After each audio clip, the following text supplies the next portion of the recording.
Hello guys, welcome to my YouTube channel Revisit Infopedia. My name is Asif Namaz. I'm working as a software professional in one of the MNC as a technical specialist. My qualification is Master in Computer Application. So today in this video we are going to discuss on the model set question of computer science for 11 12th class. Okay. So as we know, the TRE BPSC TRE 3.0 examination is nearing, and we have experience from last two exam. Okay, the lot of question they are asking from the model set question of 11 12th class. Okay, so we will be discussing on the question. So we have total 70 questions, so we are going to discuss half of them, like 35 question in this video. Next video we are going to discuss about next 35 videos. Okay, चलो तो हम लोग start करते हैं. The first question is stack is called. Okay, the last examination BPSC TRE 2.0 ये question आया था कि stack is call last in first out. आप सब लोग जानते हैं stack is call last in first out and stack is call first in last out. Okay, तो आप जानते हैं स्टैक में हम इंसर्ट करेंगे, जैसे 1 यहाँ पे इंसर्ट किए, ठीक है, फिर 2 यहाँ पे हमने इंसर्ट किया, ठीक है, फिर 3 इंसर्ट किया, ठीक है, 4 इंसर्ट किया, ठीक है. तो जैसे ही हमने इंसर्ट कर दिया तो ये इंसर्ट ऑपरेशन को क्या कहते हैं, पुश. ओके, जब हम पॉप करेंगे तो टॉप से पॉप करते हैं, पहले 4 जाएगा, उसके बाद 3 जाएगा, उसके बाद 2 जाएगा, उसके बाद 1 जाएगा, ठीक है. तो जो एलिमेंट ओके लास्ट में इन हुआ है, 4 हम लास्ट में इंसर्ट किए हैं, उसको हम जो पॉप कर रहे हैं पहले पॉप कर रहे हैं, ठीक है. तो इसीलिए इसको लास्ट इन फर्स्ट आउट कहते हैं. फर्स्ट इन लास्ट आउट, ये एलिमेंट पहले इन हुआ था और ये एलिमेंट सबसे लास्ट में इन होगा, आउट होगा, तो इसको कहते हैं फी फीलो भी, ठीक है. तो this is previous year question and it is quite confusing. So answer is LIFO and philo. Next question हम स्टार्ट करते हैं, पुट सी एच. ओके, तो ये सी प्लस प्लस का फंक्शन है, ठीक है, वो कोनियो डॉट एच के अंदर होता है फंक्शन. ओके, जो हेडर फंक्शन है आपका, ठीक है. तो गेट सी एच इनपुट के लिए यूज करते हैं अगर कोई इनपुट लेना है आपको कीबोर्ड से. पुट सी एच जो आउटपुट हम लोग कंसोल पे डिस्प्ले करते हैं, ठीक है, उसके लिए पुट सी एच यूज किया जाता है. तो put C H is output function. Okay. The next question is long is an, ठीक है. तो आप जानते हैं लॉन्ग एक डेटा टाइप है. आपके डिफरेंट डेटा टाइप होते हैं, लॉन्ग होते हैं, इंटीजर होते हैं, डबल होते हैं, कैरेक्टर होते हैं, कैर होते हैं, ठीक है. तो ये सब आपके डेटा टाइप है. कोनियन डॉट एच अभी हमने डिस्कस किया, क्या है कोनियन डॉट एच, ये हेडर फाइल है. आप इंक्लूड करते हैं hash include conio dot H, hash include studio dot H, okay, hash include math dot H, okay. तो ये हेडर फाइल है, ठीक है. जैसे hash include conio dot H कहते हैं, ये प्री डिफाइन हेडर फाइल है, ठीक है. तो जो भी इसमें फंक्शन है, क्लासेस हैं, आप अपने क्लास में यूज कर सकते हैं. The next question is not null is an. तो नॉट नल आपका ये डेटाबेस का क्वेश्चन है, क्वेरी का, ओके, मैशक्यूएल का क्वेश्चन है. तो नॉट नल आपका एक कांस्टेंट है, ठीक है. जब हम टेबल क्रिएट करते हैं, क्रिएट टेबल, टेबल नेम, फिर फील्ड देते हैं, उसके बाद नॉट नल डालते हैं, ठीक है. तो जो फील्ड पे हम नॉट नल डालते हैं, मतलब वो फील्ड में आपको वैल्यू इंसर्ट करना मैंडेटरी है. आप इंसर्ट नहीं करेंगे तो नहीं होगा, आपको इंसर्ट करना ही है, एम्प्टी नहीं छोड़ सकते. So the next question is insert or item into the stack when it is not full. जब इंसर्ट करते हैं क्या उसको बोलते हैं, पुश. जब डिलीट करते हैं क्या कहते हैं उसको, पॉप. तो answer is push and pop. Dash is dash is the pile in which the item is added at one end and removed at the other end. आप जानते हैं स्टैक में एक ही एंड से इंसर्ट करते हैं, एक ही एंड से रिमूव करते हैं, बट क्यू में जो होता है एक एंड से आप इंसर्ट करते हैं, ठीक है, यहाँ से आप इंसर्ट करेंगे, रिमूव करते हैं दूसरे एंड से, ठीक है. तो इसमें फ्रंट एंड रेयर का कॉन्सेप्ट होता है, तो उसको क्या कहते हैं, क्यू.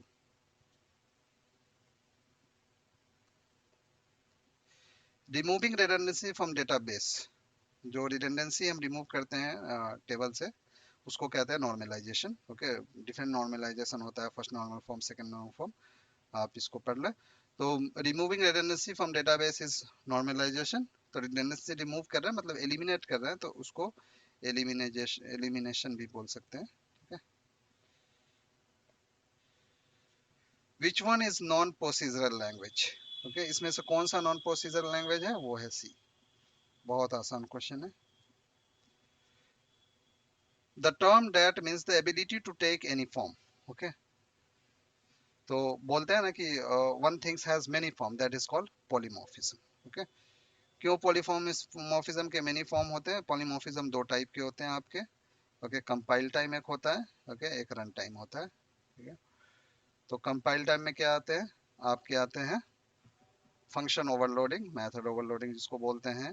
रन टाइम में आते हैं ओवरराइडिंग, ठीक है, या डायनेमिक बाइंडिंग आप बोल सकते हैं, इसको कंपाइल टाइम बाइंडिंग भी बोलते हैं। तो जैसे आपके एक फंक्शन है ऐड, अगर दो नंबर ऐड करते हैं तो आप उसमें पास करते हैं ए and B.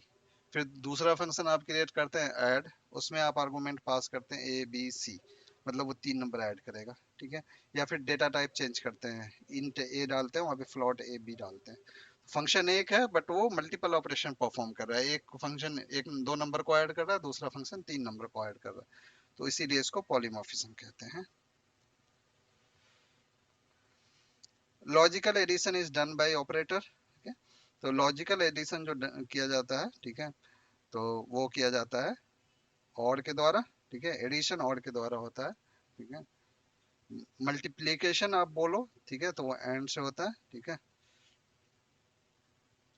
Decimal base, base of the decimal number system easy है। Base of decimal number system 10 होता है, बाइनरी का 2 होता है। ठीक है, हेक्साडेसिमल का 16 होता है, ऑक्टेट का होता है 8 होता है। ठीक है, बुलियन अलजेब्रा इज कॉल्ड, इसको स्विचिंग अलजेब्रा भी कहते हैं। Which is not entity, student भी एंटिटी हो सकता है, टीचर भी एंटिटी हो सकता है, फी भी आपके एंटिटी हो सकते हैं, बट हॉबी एंटिटी नहीं होगा। The correct question is, correct answer is D. Which of the following SQL command use to delete the table? Okay, table direct delete करना है उसके लिए ड्रॉप यूज करते हैं। अगर आपको टेबल का कंटेंट डिलीट करना है उसके लिए आप डिलीट यूज करेंगे। ठीक है, तो इसका आंसर हो गया D, drop. Which of the flowing application run on internet?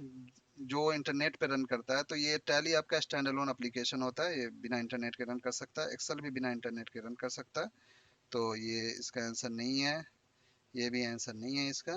ठीक है, स्कूल रिजल्ट प्रोसेसिंग आपके एक सॉफ्टवेयर हो सकते हैं, बिना आपके इंटरनेट के रन कर सकते हैं। बुक टिकट बुकिंग आपको इंटरनेट का यूज करना ही होगा।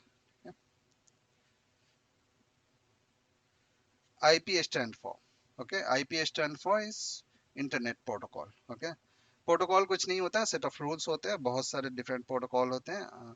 IP होते हैं, TCP होते हैं, UDP होते हैं, डिफरेंट प्रोटोकॉल होते हैं।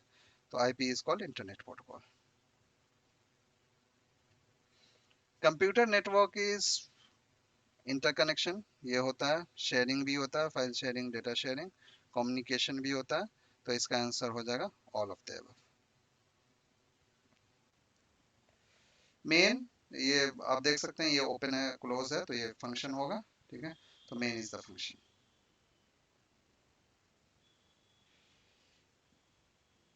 इन ए class, in my class, in my class is friend of your class which is true. ठीक है, तो फ्रेंड, फ्रेंड क्लास या फ्रेंड फंक्शन की किसको बोलते हैं? मान लीजिए आपका कोई क्लास है ए।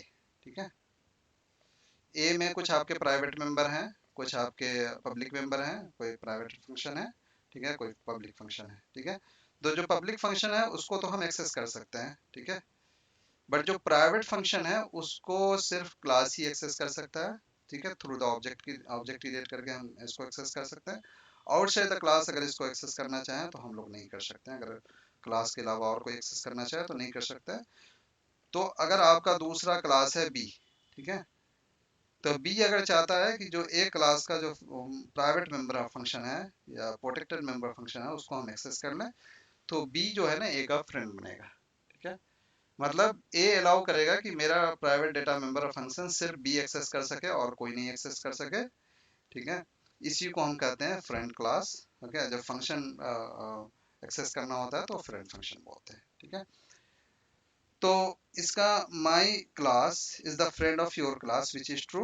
Okay, Your class is the friend of my class. Your friend is not a class of friend of my class. Your class cannot be friend of my class. May or may not be. हो भी सकता है, नहीं भी हो सकता है. ठीक है, तो इसका आंसर है डी.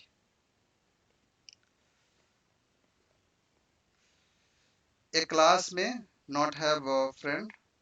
हो सकता है friend. Have no one friend. More than one भी हो सकते हैं. Have any number of friend. Have one friend function and one friend class. तो इसका आंसर है डी. डेटा हेडिंग, ठीक है, जिसमें डेटा को आप हाइड करते हैं.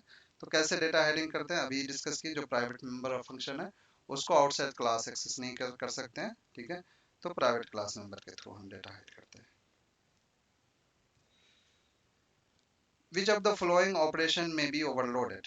ठीक है, तो ऑपरेटर ओवरलोडिंग सिर्फ सी प्लस प्लस का एक फीचर है, कोई और दूसरे लैंग्वेज में सपोर्ट नहीं करता है. जैसे आप फंक्शन ओवरलोडिंग करते हैं वैसे ही ऑपरेटर ओवरलोडिंग भी कर सकते हैं. तो विच ऑफ द फ्लोइंग ऑपरेशन में बी ओवरलोडेड. ठीक है, डॉट नहीं हो सकता मेंबर, स्कोप रिजोल्यूशन नहीं हो सकता, ये ट्रिनिटी कंडीशनल वाला भी नहीं हो सकता. ठीक है, तो ये होगा आपका आंसर मॉडल. तो ये सब रॉन्ग आंसर है. इसका करेक्ट आंसर है C. Which of the following may be overloaded as an operator. ठीक है, तो इसका आंसर है D. Which of the following belong to set of character type. तो डेटा टाइप में आपका कैर भी होता है, डब्ल्यू कैर टी भी होता है, तो इसका आंसर हो जाएगा both A and B. Which of the following statement, what does following statement means. Okay, ये इंटीजर आपका डेटा टाइप है. ठीक है, और ये आपका ऑपरेटर फंक्शन है. ठीक है, और उसका आर्गुमेंट है. तो आप इसका आंसर देखेंगे तो इसका हो जाएगा पॉइंटर ऑफ द फंक्शन. ठीक है, ये पॉइंटर फंक्शन है. टेकिंग कैर आर्गुमेंट, ये आपका आर्गुमेंट है, एंड रिटर्निंग इंट वैल्यू. तो इसका आंसर हो जाएगा सी. ये पॉइंटर का क्वेश्चन है आपका. विच of the following is illegal. ठीक है, तो ये आप डिक्लेयर कर सकते हैं. ये पॉइंटर आप डिक्लेयर कर रहे हैं, ये भी आप डिक्लेयर कर सकते हैं. इसमें आप जीरो साइन कर रहे हैं, ये भी कर सकते हैं, लेकिन ये नहीं कर सकते. ठीक है, क्योंकि ये इंटीजर डेटा टाइप है. ठीक है, इंटीजर वेरिएबल आप डिक्लेयर किए हैं. ठीक है, उसके एड्रेस को आप डबल में असाइन कर रहे हैं, डबल डेटा टाइप में, तो ये आप नहीं कर सकते हैं. तो ये इलीगल है.